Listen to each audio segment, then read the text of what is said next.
Hey, everybody. Welcome to the SCB Steelers Inside Blitz. It is, what are we looking at? Tuesday, 25th of February. And today, Steelers General Manager Omar Khan spoke to the assembled media in Indianapolis. Say that three times fast.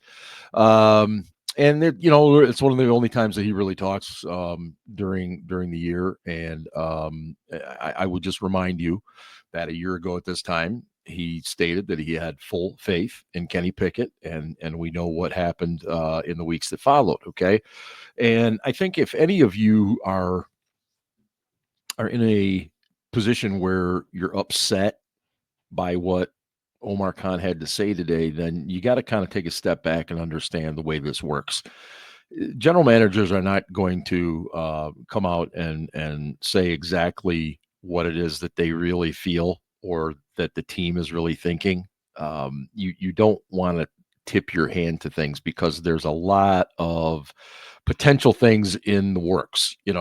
Trades, guys that might be up for trade but could be cut. So you don't want to seem overly interested and so on and so forth. So it is definitely a game, and you just have to kind of take that part of it with a grain of salt. That said, in terms of some of his comments today, uh, I would start with the quarterbacks, and he mentioned by name both Russell Wilson and Justin Fields, but then he also said that all options are on the table. And I think personally, based on what my gut tells me, and just from talking to people, I think I would pay close attention to that last part, the idea of all options on the table. I think what it tells me is that they are exploring a number of different things. Could be trades. Obviously, you've heard of everything from Trevor Lawrence to Matthew Stafford. Kyler Murray's name comes up. I'm not going to rule any of those things out. I don't. You don't never say never, in this world, especially. But I think that's something just to pay attention to.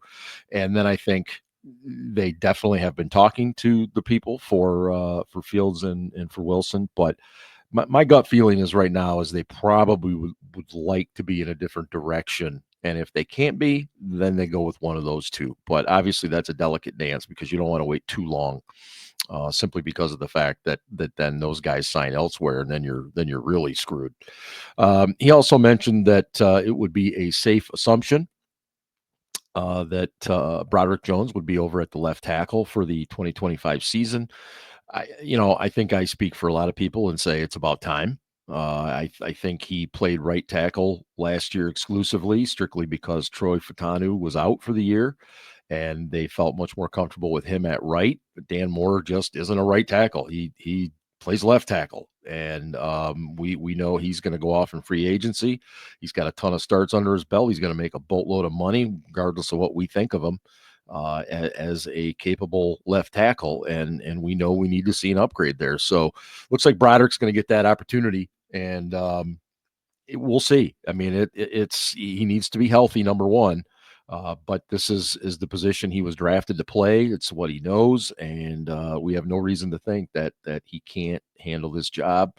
Uh, but it's all on him. To be real honest, all on him. Um, Khan also mentioned Najee Harris, that they've had some talks with his representatives and that the door is open. And I would just simply say this, that I there are a few guys you can respect more than Najee. And I say that because the guy does not miss games. He is available, which is the very first thing you want in an NFL player. He plays hurt. He plays hard. No one would ever question those things. I do believe, however, that they have to find somebody who is more of a big play threat. You cannot keep plotting at 3 and 4 yards a crack in the NFL. It's just not how it works. This is not the 1960s Green Bay Packers and student body left, student body right. It just doesn't do that anymore. You can't do it. And you got to find a guy that can take it the distance. At the very least, you have to find guys that can snap off 20, 25-yard runs to move the chains, flip field position, all that kind of stuff. So I appreciate Najee a great deal. I just tend to think that it's probably in the best interest for both sides to move on, and he just doesn't fit this offense very well either. So I think that's something to keep in mind. Khan also talked about his exit meeting with George Pickens, and that George said that he was very much focused on wanting to stay with the Steelers and be a Steelers great, and is willing to do what it takes. And okay, show me. That's my response to that. Then show me that you are not going to pout when you don't get the ball. Show me that you're going to block. Show me that you're not going to get into verbal confrontations with everybody, especially fans during the middle of a game. Show me those things, and then I'm all in on you. The talent the dude has is ridiculous. He is really an alien. He has unbelievable athletic ability, and we've seen that time and time again. It's just all the other stuff that goes with it. And he's entering the final year, of his contract. And would you really truly bring him back if he continues to be a problem? And, we've talked on the podcast and stuff about whether or not he could be trade fodder. And I'm not going to say no, he could be. It just depends what kind of price. And I'm guessing people have called. I have to believe there are some teams that are very interested. I would think a team like the Chiefs would be very interested. Maybe even the Bills, teams that need that one more stud receiver. So I don't know. I'm getting ahead of myself with that, but if that would be my message to George, is just show us, man. Show us that you've matured. Show us that you're ready to do this week in, week out, and go from there. Khan also talked a little bit about the end of the season and the fact that it's just not acceptable with what happened. And my first comment or first thought about that was, what is it that's not acceptable? Is it the 5-game losing streak, or is it yet another first round flameout where you're not competitive? And they haven't been competitive in any of these first round losses dating back several years now. Or is it both? And I can understand arguments for any of those things, to be quite honest. I'm just wondering what exactly he meant, because the other big topic that we've heard this offseason is about change. And I'm sorry, I haven't seen it. You don't swap out your inside linebacker coach, and you don't swap out your secondary coach or defensive backs coach and say we've made significant change. We're going to need to see it in other areas. Maybe that's something having to do with Mike Tomlin, the way that he operates on a daily basis around the complex and stuff. I don't know what it's going to be, but I think I speak for most Steeler fans when I say, where's the change? What is it going to be? Because you didn't change coordinators, you certainly didn't change head coach. So what is that going to be?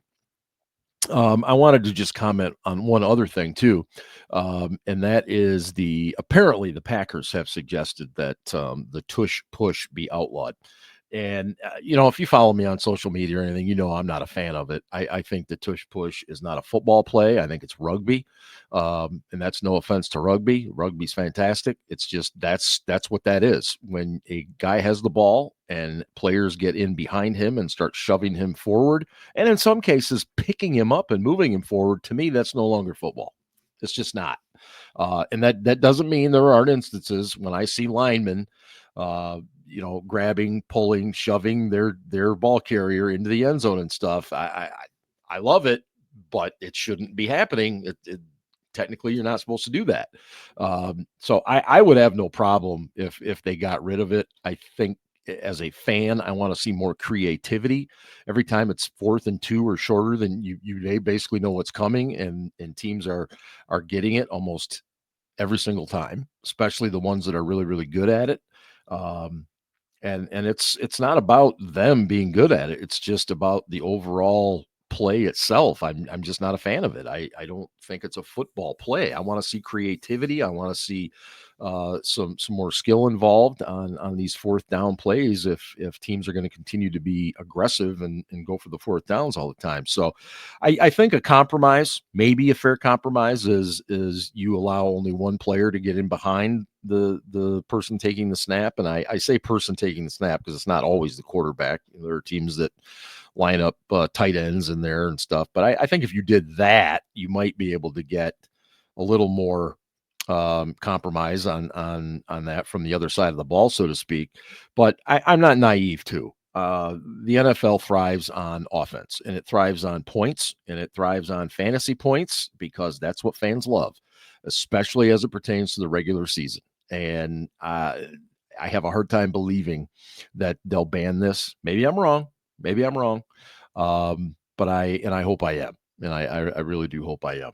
I hope everybody enjoys the combine this week. Maybe it's not your cup of tea, but if you're a football person, it's fantastic stuff to watch. Watching these young men who literally with every step, every jump, every catch, they are either gaining themselves more money or losing money. It's just truly a sight to behold watching some of this stuff. And so hopefully you tune in, watch some of the guys that maybe the Steelers might be interested in. And oddly enough, Omar Khan did not mention a whole lot about the wide receiver group. And I think part of that is because this isn't really a great wide receiver group. I think there's a lot of depth to it. But there's not really that standout dude, so to speak. Now, obviously, you get into Travis Hunter, but we don't even know if he's going to play wide receiver at this point. So anyway, I'm getting ahead of myself as I typically do at this time. Thursday night coming up, podcast 10 p.m. Eastern on our YouTube channel. Make sure you check that out. Stop in. We'd love to have you in the chat. We have an outstanding group of people that are there with us every week. They are knowledgeable.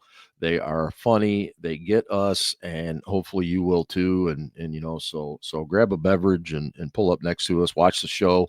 And if not, catch it on your own.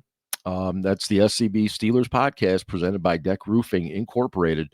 And that'll be coming up on Thursday, 10 p.m. Eastern. Thanks so much. Good night, everybody.